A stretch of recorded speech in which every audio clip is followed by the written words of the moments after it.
마스크를 잠깐 벗도록 하겠습니다. 이스라엘 백성들이 애굽에서 400년 동안 종살이를 하면서 이제 가나안 땅으로 나왔습니다. 모세의 인도를 따라서 나왔고, 그리고 이제 가나안 전쟁이 벌어지는 이 시점에 있어서는 이제 하나님께서 모세를 대신하여 이제 새로운 지도자를 택하여 여호수아와 갈렙을 통하여 이스라엘 백성들이 가나안 땅에 이제 정복 전쟁이 벌어집니다.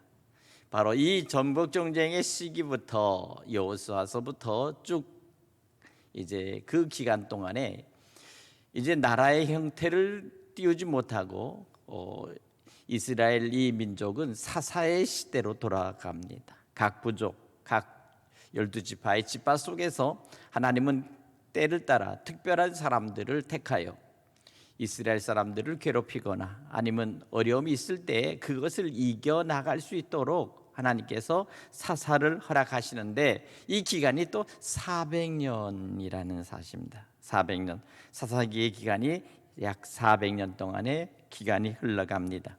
이 사사기의 맨 끝에 마지막 사사요, 그리고 마지막에 하나님의 선지자로 쓰임받았던 사람이 누굴까요?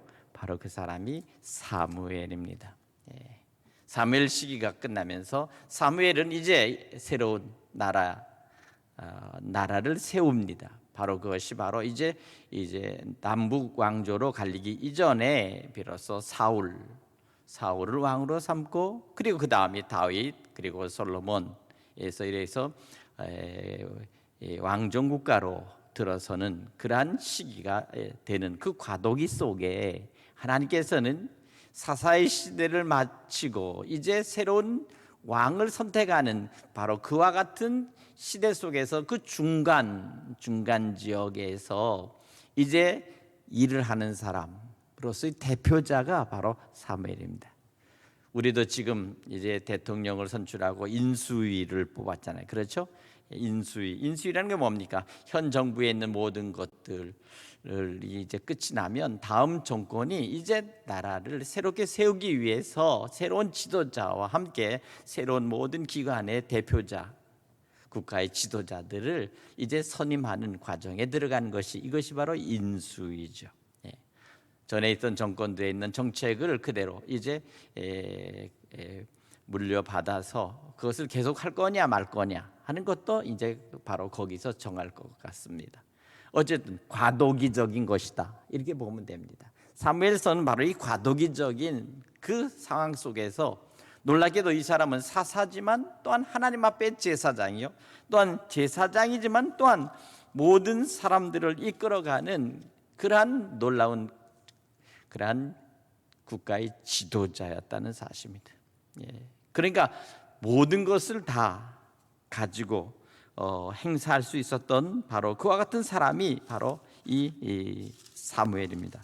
그래서 특별히 사무엘서를 우리가 통해서 볼 수 있는 것은 사무엘서가 상당히 사무엘상, 사무엘하 이렇게 해서 생각보다도 내용이 아주 깊고 아주 많습니다. 어떻게 사무엘에 있는 이 이야기가 이렇게 길게 이렇게 이어질 수 있을까? 그만큼 사사의 시대에는 지도자가 없이 각 지파에서 특별한 인물들, 사사가 다스렸지만, 그러나 정말 무정부 상태와 같았던 이러한 이 이스라엘 백성들에게 바로서 이제는 다른 나라, 다른 민족처럼 왕을 세우고 거기에 고관들을 세우며 그리고 그 나라를 국가의 형태로 갖추는 그 일을 감당한 것이 사무엘이기 때문입니다. 오늘 우리는 사무엘의 출생에 대한 비밀을 우리가 같이 생각하면서 이 시간 말씀을 함께 나누고 싶습니다. 오늘 사무엘상에 있는 1장 21절, 오늘 본문에 있는 말씀은 바로 사무엘이 어떻게 태어났는가에 대한 이야기가 바로 있는 것입니다. 특별히 사무엘상 1장에 보면 비로소 이 사무엘의 어머니 한나가 어떤 여인이었는가 하는 것을 볼 수 있습니다. 여기 한나의 사무엘의 어머니였던 한나, 그 남편은 엘가나입니다. 그런데 한 가지 중요한 것은 이 한나가 아이를 낳지 못하는 그런 불임의 여성이었습니다.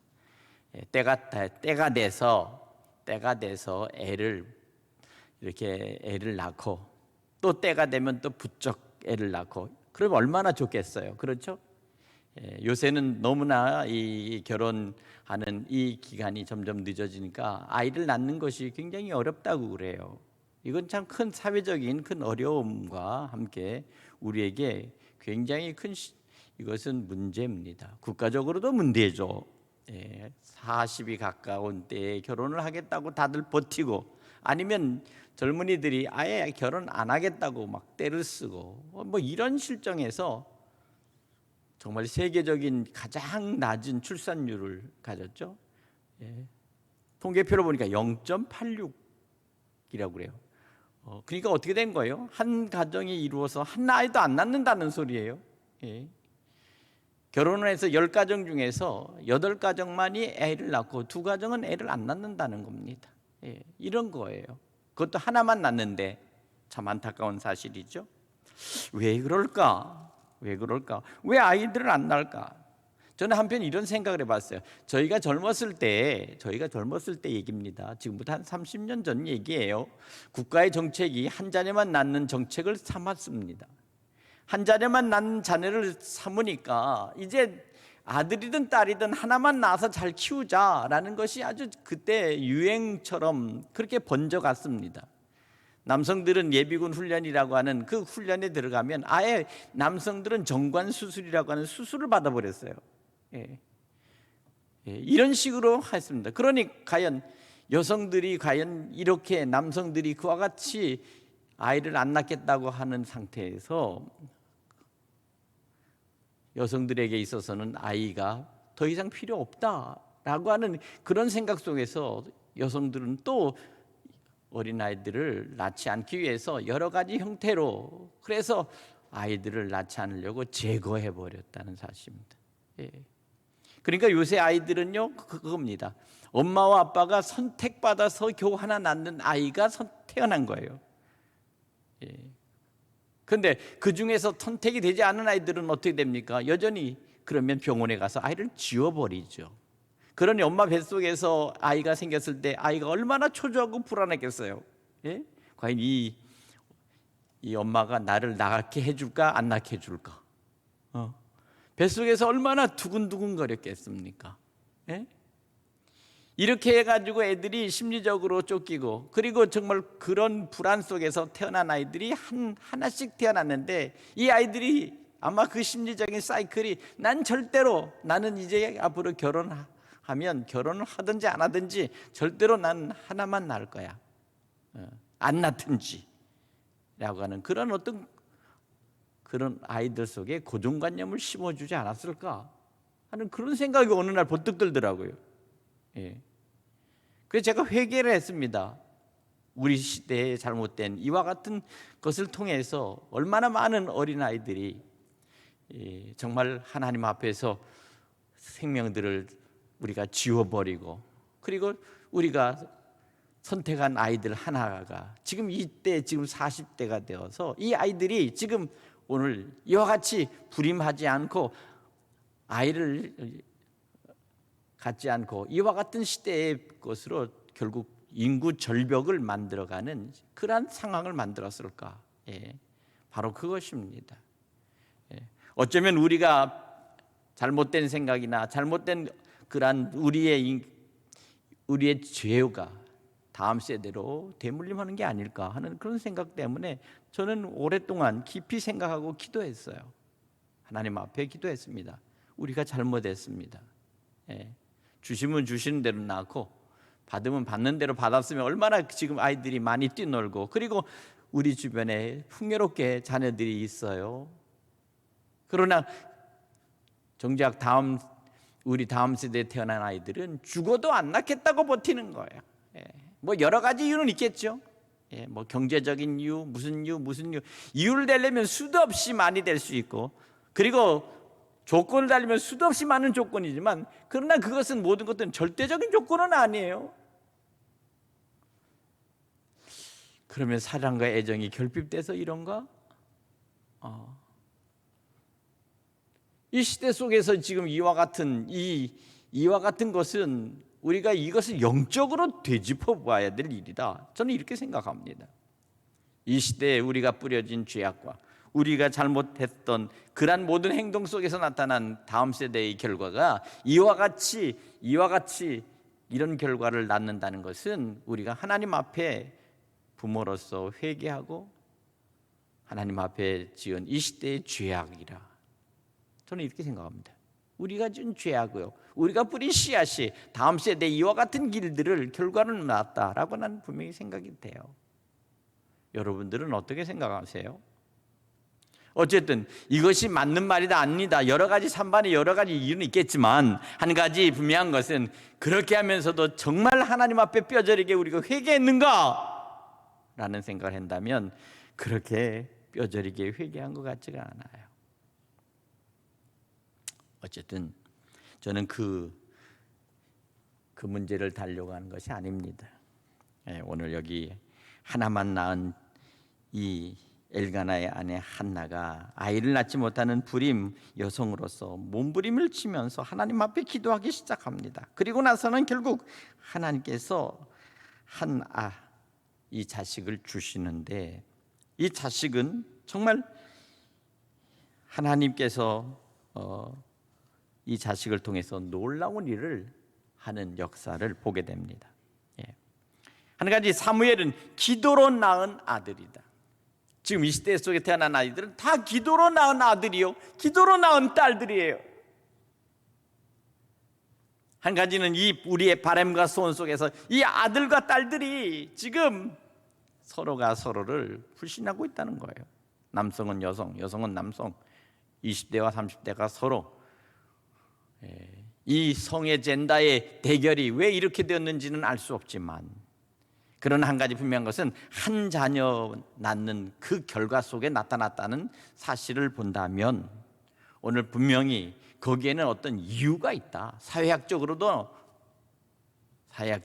아니면 이 교회 안에서나 이 문제가 있는 거예요. 이걸 어떻게 극복할 수 있는가? 큰 문제예요.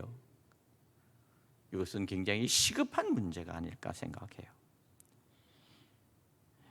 우리 자녀들의 마음과 생각이 바뀌어지지 않는 한 결코 이 문제는 해결되지 않을 거라고 봅니다. 다음 세대의 아이들의 생각과 그리고 그들의 가치관과 그들이 세상을 바라보는 어떤 눈이 바뀌지 않으면 결국 이것은 더 심화되면 심화되지 결코 이것이 새롭게 더 나아지는 않는다. 그런 거예요. 이것은 돈의 문제도 아니요, 집의 문제도 아닙니다.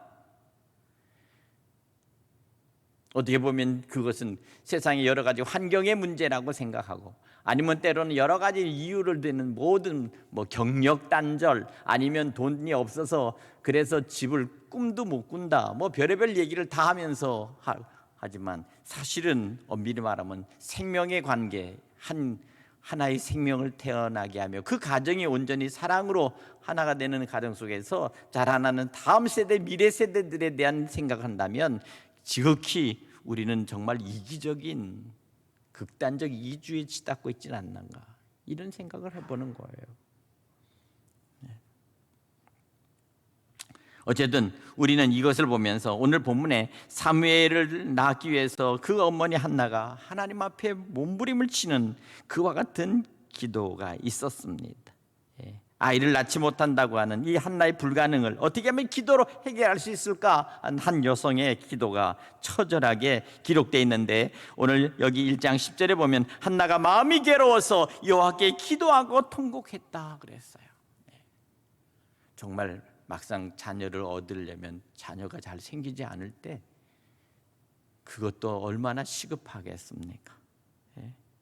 12절에 보면 그가 여호와 앞에서 오래 기도하고, 그 기도하는 동안에 얼마나 오랫동안 기도하면서 하나님만 몸부림치는지 그 제사장 엘리가 말합니다. 포도주 그만 좀 마시고 술 취해서 오지 마 그랬다고요.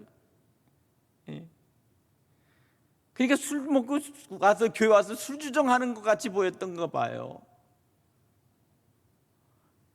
참 안타까운 일이죠. 15절에 한나가 뭐라고 하니까 여호와 앞에 나의 심정을 통한 것뿐입니다 그랬어요. 여호와 앞에 나의 심정을 지금 온전히 하나님 앞에 드러내는데, 정말 이 심장, 이 가슴이 정말 어떻게 할 수가 없어서 제가 이와 같이 하나님 앞에 간절히 이렇게 하나님 앞에 구합니다. 26절에도 보면 한나 자신을 여호와께 기도하던 여자라고 그렇게 말합니다. 여기 한 가지 공통적인 게 뭡니까? 기도에 대한 부분이 계속 들어가고 있다는 거예요.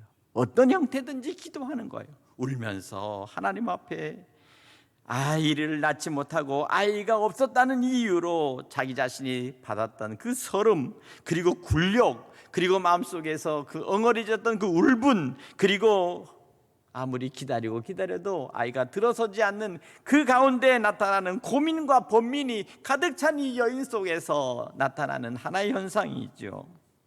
이게 참 자식을 잘 낳는 것도 이것도 축복 중에 축복입니다. 믿으십니까?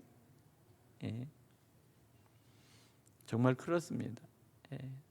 우리 다음 세대, 앞으로 미래 세대는 최소한도 2명 이상, 3명 그렇게 낳기를 간절히 기도합시다. 하나님께서 그들에게 자녀를 주셔야 됩니다. 여호와는, 자식은 여호와께서 주시는 기업이다, 이렇게 성경은 말씀하고 있어요. 기도하고 하나님 앞에 구하고 받은 그 자식은 하나님께서 주신 기업이라는 거예요. 기업. 나의 기업이 아니라 하나님께서 주시는 여호와의 기업.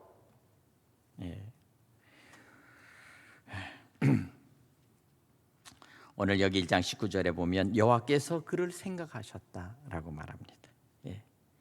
그리고 20절에 한나가 잉태하고 때가 이름에 아들을 낳아 사무엘이라 이름하였는데, 이 사무엘의 이름 자체는 내가 여호와께 그를 구하여 얻었다. 사무엘, 엘이라는 것은 하나님을 뜻하죠. 사무 구하다 합니다.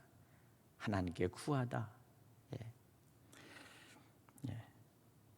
여기 중요한 것은 한나가 기도할 때 한나의 입장에서 생각하는 것이 아니라 하나님은 언제나 하나님의 입장에서 생각하고 있다는 사실을 여러분 기억하시기 바랍니다.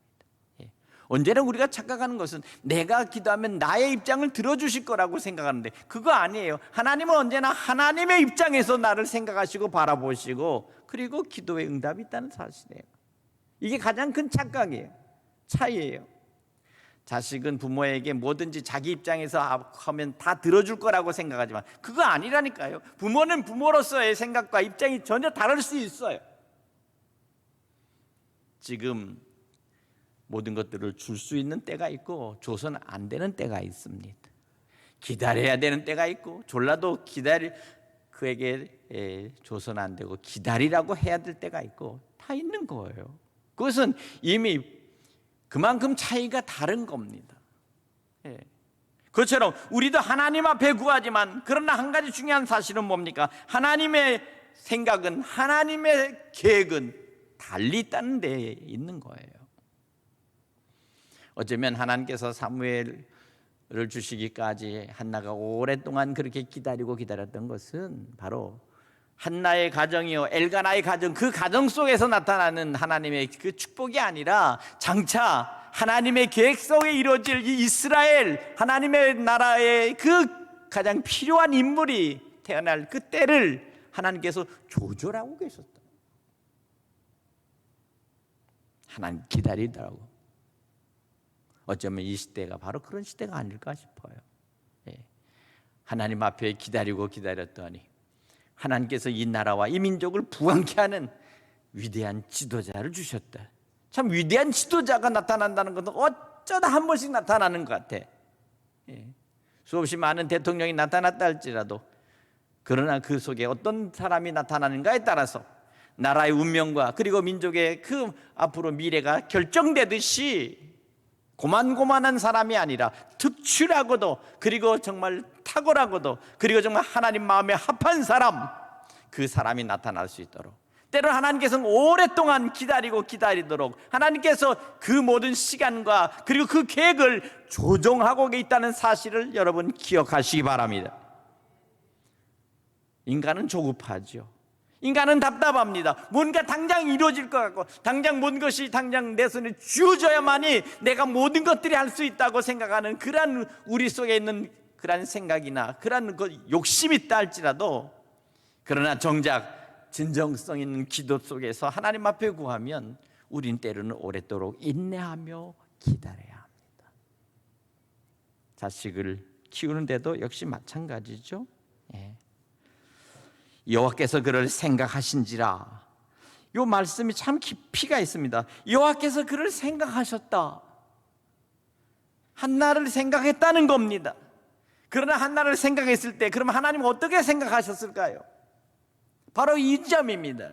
하나님의 생각은 크고, 하나님의 생각은 깊고, 하나님의 생각은 그것이 위대하신 그 하나님의 계획은 크시기 때문에 바로 그 생각했다는 하나님의 생각, 바로 거기에 우리는 깊은 관심과 관찰을 해보는 거예요. 하나님, 나와 내 자녀들에 대한 하나님의 생각은 무엇입니까? 라고 오늘 이 밤에 우리는 기도해야 되겠습니다. 네.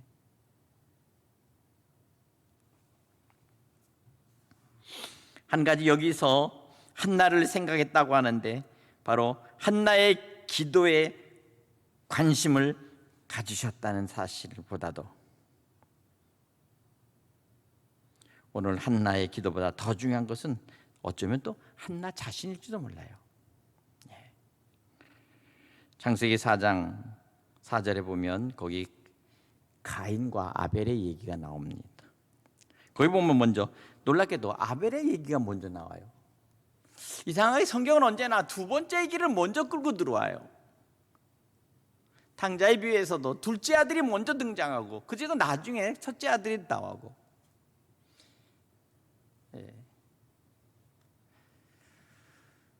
야곱의 이야기도 형 에서의 얘기보다는 야곱의 얘기를 먼저 해요. 그렇죠? 이삭의 아브라함의 자식에게도 언제는 또 똑같이 이야기의 중심은 언제는 두 번째 있어요.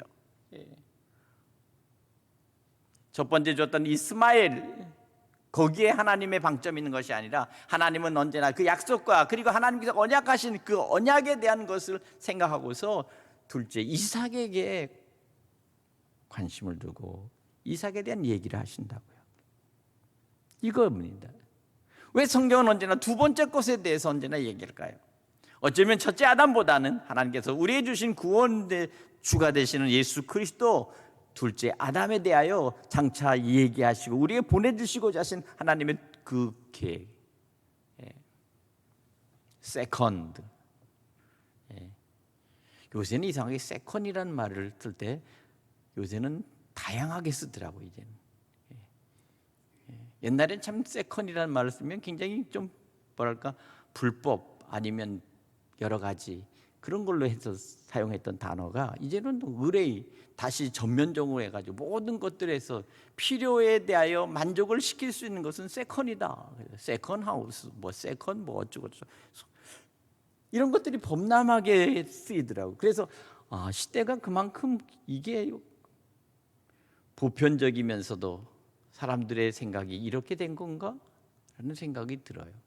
어쨌든 성경은 어쨌든 놀랍게도 두 번째 거에 대한 방점을 두고 두 번째에 대해서 우리에게 새롭게 강조하기 때문에 우리는 거기에 대해서 관심을 갖는 거예요.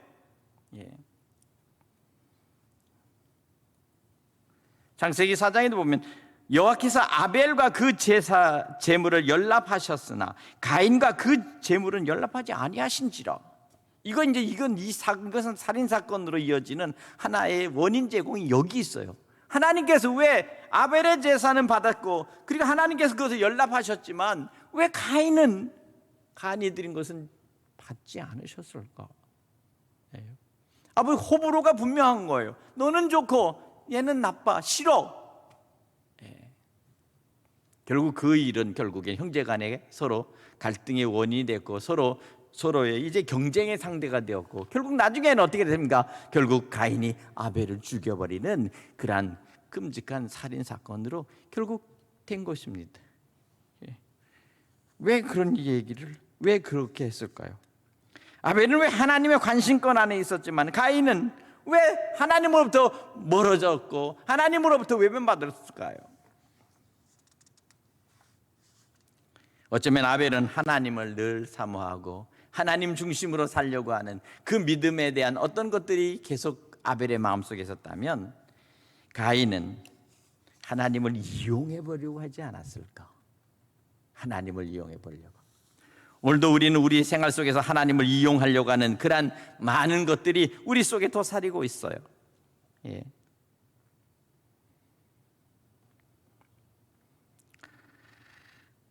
오늘 중요한 것은 바로 그것입니다. 하나님 앞에 무엇을 드리든, 하나님 앞에 무엇을 예배하든, 하나님 앞에서 무엇을 기도하든, 바로 그 기도, 예배, 그리고 무엇을 드림이 중요한 것이 아니라, 중요한 것은 기도하는 그 사람 때문에 하나님이 그것을 받으신다는 것입니다. 사람. 이것을 흔히 보면 존재라는 말을 쓰죠. 나의 나됨이 어떠한가 하는 것에 대해서 진정성 있게 하나님 앞에 드리는 것입니다. 진정성 있는 것이죠. 내가 하나님 앞에 마음에 합한 사람. 그래서 다윗은 내 마음에 합하였다라는 얘기를 합니다. 하나님께서 아브라함에게는 아브라함을 친구라고 그렇게 말합니다. 왜 그랬을까? 왜 하나님이 아브라함을 친구라고 했을까? 그것은 어쩌면 독자 이삭을 하나님 앞에 바치라고 희생의 제물로 내놓는 바로 그 아브라함의 믿음을 보시면서 하나님 마음에 예비되고 준비된 당신의 아들 예수를 생각하기 때문이 아닐까? 저는 이렇게 생각이 돼요. 언젠가는 희생의 제물로 결국 드려져야 될 그 자식을 가진 입장에서 하나님의 마음이나 아브라함의 마음이나 똑같이 자식을 드린다고 하는 그 입장에서는 서로 하나님의 마음과 아브라함의 마음이 뭐라고 그러지? 동병상린? 서로 마음이 서로 같았다. 그러나 아브라함은 기꺼이 하나님 앞에 드림에 있어서 결단을 했던 것이죠. 그것이 어쩌면 하나님의 마음에 아브라함을 생각하면서 친구라는 그 동질성이 서로 통하지 않았을까 하는 겁니다. 너의 마음이 나의 마음이요, 너의 고통이 나의 고통이요, 내 고통 속에서 나타날 장차의 이 아픔과 고통이 바로 너의 모습 속에서 나타났다. 서로가 같이 공유할 수 있는 그 마음의 상태와 그리고 그들의 생각의 질이 결국 서로 통했다는 겁니다. 통했어. 우리 믿음의 성도들, 우리는 한 교회에서 서로 믿음 안에서 우리는 통해야 될 줄로 믿습니다. 적어도 서로를 존경하고 서로의 그 믿음을 존중해주며 그리고 그 한 분 한 분의 그 신앙과 믿음을 귀히 여길 수 있을 때 그 교회는 그 퀄리티, 질이 높아져 가는 거예요. 신앙 안에서의 참된 모범을 하나님 앞에 드리는 그러한 참된 성결함과 하나님 앞에 예배하는 그 정성과 그리고 진정성 있는 이 예배가 하나님 앞에 드려질 때 하나님께서는 그것을 기뻐 받으신다는 사실입니다. 모든 사람이 다 똑같이 그렇게 모든 것들이 다 연합되면 얼마나 좋겠어요. 자, 우리는 여기서 사무엘에 대한 두 번째는 바로 이 기도로 낳은 아들이죠. 아들. 근데 한 가지 또 한 것은 이건 기도로 기르는 아들이라는 것이. 기도로 기르는 아들. 여기서 한나의 기도가 11절 보니까 서원의 기도입니다. 서원하여 가로되 만군의 여호와여, 만일 주의 여종의 고통을 돌아보시고 나를 생각하시고 주의 여종을 잊지 아니하사 아들을 주시면 내가 그를 평생에 그를 여호와께 드리고 삭도에 그 머리를 대지 아니하겠나이다. 하나님 앞에 드린 자식은 그를 하나님 앞에 드렸다고 하는 그 모든 증표로 그 머리를 칼로 자르지 않고 기르게 했다. 이것이 바로 나실인이라고 하는 것입니다. 나실인의 서약이 있는 동안에는 결코, 다시 말하면 하나님의 사람으로 키우는 하나의 몇 가지의 것 중에서 한 가지는 그 머리털을 자르지 않는다. 바로 그것입니다. 27절 보면 이 아이를 위하여 내가 기도하더니 여호와께서 나의 기도를 구하여 나의 구하여 기도한 바를 허락하신지라. 예. 자, 오늘 우리는 자식을 낳았다고 내 자식이 아니라는 사실입니다. 예. 내 자식이라 해도 내가 생각하는 대로 살아주느냐? 전혀 그렇지 않죠. 예. 전혀 다른 존재입니다. 다른 존재. 내 뱃속에서 전혀 다른 존재가 나타나고, 그리고 그는 그 자신대로 살아갈 그런 고유의 그들의 인격체와 독립체로 이제 새로 태어나 버린 것입니다. 예. 그러니 그것을 내 마음대로 하겠다고 부모가 우기거나 아니면 그것을 휘어잡으려고 강압적이거나 아니면 고집스럽게 끝까지 한다고 해서 그게 될 일이 아니라고요. 되지 않아. 왜? 자식의 얼굴 보십시오. 나하고 비슷하게 생겼지만 전혀 닮은 점도 있지만 다른 점이 너무도 많아요. 생각도 다르고, 그리고 취향도 다르고, 그리고 살아가는 앞으로 미래에 대한 생각도 다릅니다. 예. 그러니까 하나님께서 그를 다스려 주시고 하나님이 나를 다스리고 이끌어 가시듯이 하나님 내 자식도 하나님께서 다스리시고 이끌어 갈 수 있도록 하나님 저를 주장하여 주시옵소서. 이렇게밖에 기도할 수 없어요. 또 그게 정답인 것 같아요. 여러분들은 어떠세요? 오늘 우리는 그렇기 때문에 참 부모 역할을 잘 해야 된다는 것이 얼마나 중요한가 하는 것입니다. 예.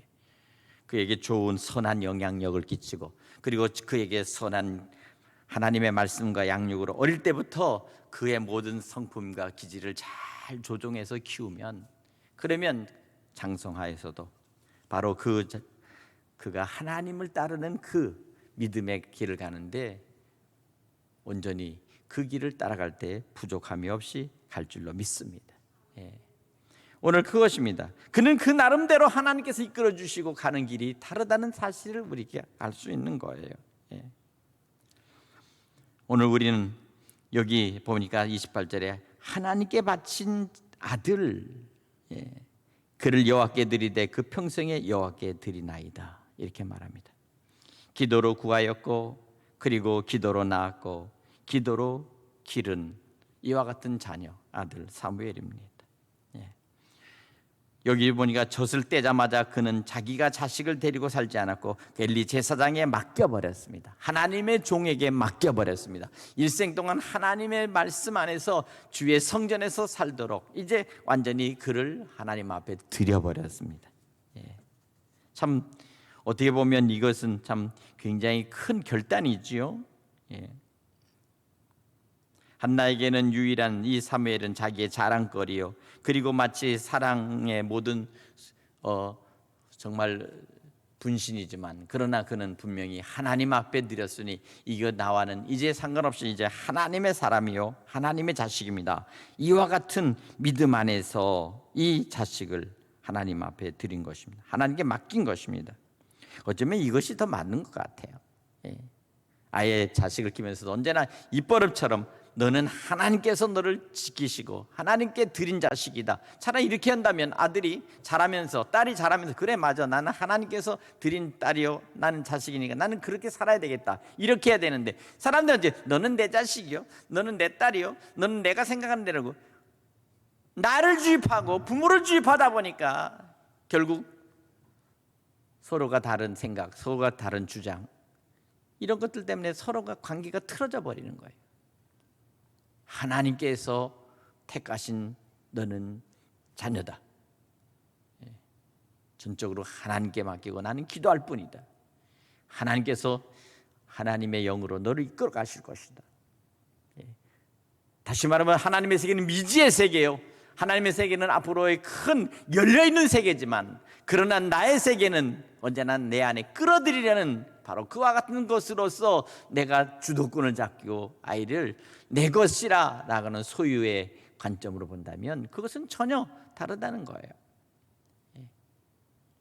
오늘 그렇기 때문에 하나님 앞에 드린 이 믿음 안에서 하나님 앞에 맡기고, 그리고 미래에 대하여 하나님 앞에 전적으로 그를 신뢰할 때 바로 이 자녀가 장성하여 하나님의 뜻을 이루어 드릴 뿐만 아니라 모든 사람들에게 모든 사람들에게 덕을 끼치는 사람이 된다 하는 겁니다. 오늘 이것이 바로 우리에게 주시는 교훈인 줄로 믿습니다. 오늘 이 시대는 부모의 잘못된 판단과 선택 때문에 자녀들의 영혼과 그리고 신앙이 병들게 만드는 것이 얼마나 많습니까? 그리고 그러한 일들을 갖다 버젓이해도 그것에 대해서 전혀 생각하지 않는 것이죠. 부모들이 계속하는 관점이 뭔지 아십니까? 여러 가지 것들로 인해서 자꾸만 아이들의 신앙을 차단해 버립니다. 어떤 때는 공부 때문에, 어떤 때는 학원 때문에, 뭐 어쩌고 저쩌고, 뭐 코로나 때문에 수도 없이 모든 것들을 다 차단해 버리고 그를 가정과 자기 안에 가둬버리는 거예요. 그러다 보니까 진정 말씀과 그리고 신앙 안에서 점점 자라야 될 아이가 하나님을 나중에는 외면하게 되고 결국 언젠가는 하나님을 떠나버리고 그리고 이제 자기 식대로 살아가겠다라고 하는 거죠. 부모로부터 아이들의 가장 소원이 뭡니까? 빨리 나는 독립해야 되겠다. 이게 가장 큰 소원이야. 방 얻어서 빨리 나가버려야 되겠다. 그 다음은 자기 식대로죠. 근데 자기 식대로 속에서 그 자기 식대로가 그것이 진정으로 미래를 보장할 수 있는 자기식이냐 아니면 하나님이 보장해 주시는 그러한 하나님의 방법 속에서의 자기식이냐가 다른 거예요. 바로 이것이 오늘 이 시대 속에서 나타나는 하나의 큰 일들입니다. 에베소 6장 4절에 바울은 주의 교양과 훈계로 양육하라 라고 말씀합니다. 자녀의 가장 기본적인 신앙은 전적으로 부모의 책임이라는 사실을 우리는 기억해야 될 줄로 믿습니다. 신앙이 죽어버리면 영혼도 죽어버리고 영혼이 죽으면 미래가 죽어버린다. 바로 그겁니다. 왜 그렇습니까? 결국 인간의 가지고 있는 모든 것은 딱 세 가지밖에 안 됩니다. 육신의 정욕과 안목의 정욕, 이생의 자랑. 이 세 가지로 인간의 그 육체적인 모든 관계는 혼의 관계는 바로 그것에만 매달려 있기 때문입니다. 그러니까 이 혼의 관계에서 영의 관계로 육의 사람에서 하나님의 사람으로 바로 이것을 바꿔 놓아야 된다는 것. 그러기 위해서는 하나님께서 일하시는 성령의 통로를 열어놓을 수 있도록 부모가 그 자식을 하나님께 드려야 된다. 드려라. 할렐루야. 오늘 그것을 위해서 자녀를 위해서 우리는 기도해야 합니다. 그리고 기도의 본을 보이고 신앙생활의 본이 되도록 아이를 양육해야 되는 것입니다. 그리고 정말 참된 신앙과 유산, 믿음의 유산을 물려줘야 될 줄로 믿습니다. 이 나라의 청소년과 이 나라의 청년들이 장차 이 나라를 이끌어갈 수 있는 그러한 책임 있고 정말 기도하는 사람으로서 어떻게 이끌어가야 될 것인가에 대해서 우리는 하나님 앞에 저들을 하나님 앞에 온전히 맡겨드리며 하나님께서 저들을 이끌어갈 수 있도록 우리가 기도해야 될 줄로 믿습니다. 오늘 저녁에 우리 같이 하나님 우리 다음 세대를 위해서 기도하겠습니다. 하나님 도와주시옵소서. 기도로 드린 자녀 신앙으로 키울 수 있는 자녀들이 되게 하여 주시옵소서. 우리 다 같이 한 1분 동안 기도하겠습니다.